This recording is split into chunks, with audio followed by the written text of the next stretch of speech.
भारत के एक्शन से पहले ही घबराने लगा पाकिस्तान। यहाँ सायरन बजे ही नहीं कि पाकिस्तान की सिट्टी पिट्टी हो गई गुल।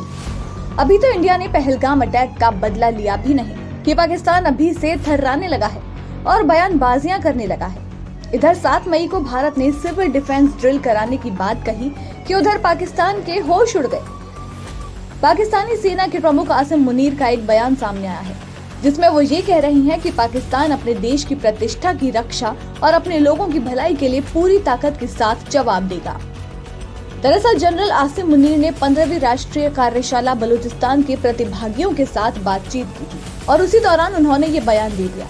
मुनीर ने कहा कि पाकिस्तान अपने आसपास और उसके बाहर शांति चाहता है, लेकिन अगर पाकिस्तान की संप्रभुता और अखंडता का उल्लंघन किया जाता है तो वो चुप नहीं रहेगा और अपने देश की प्रतिष्ठा की रक्षा और लोगों की भलाई के लिए पूरी ताकत के साथ जवाब देगा।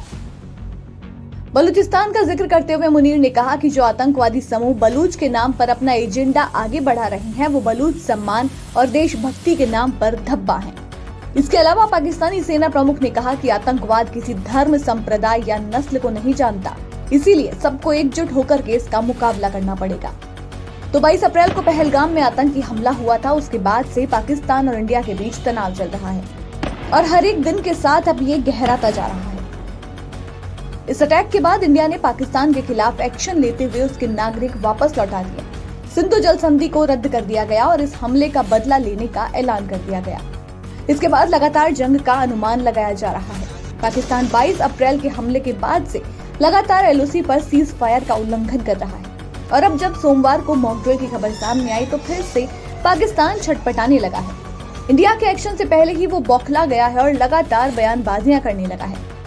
इसी बीच 7 मई को भारत की होम मिनिस्ट्री ने कई राज्यों में मॉक ड्रिल कराने की बात कही है और इसके बाद से फिर से पाकिस्तान को हमले का डर सताने लगा। और इसी बीच आसिम मुनीर ने सामने आकर के ये कहा कि वो अपने देश के लिए पूरी ताकत के साथ हर जवाब देंगे। भारत पहले से ही अपनी सेनाओं को फ्री हैंड दे चुका है और इस बार पाकिस्तान को बख्शा नहीं जाएगा। ये बात खुद पाकिस्तान भी समझ गया है और इसीलिए वो खौफ खा रहा है कि कहीं भारत हमला ना कर दे और इसीलिए अब लगातार वो इस तरीके का बयान भी दे रहा है। देखना होगा कि भारत का अगला एक्शन क्या होता है और पाकिस्तान अब क्या कदम उठाएगा।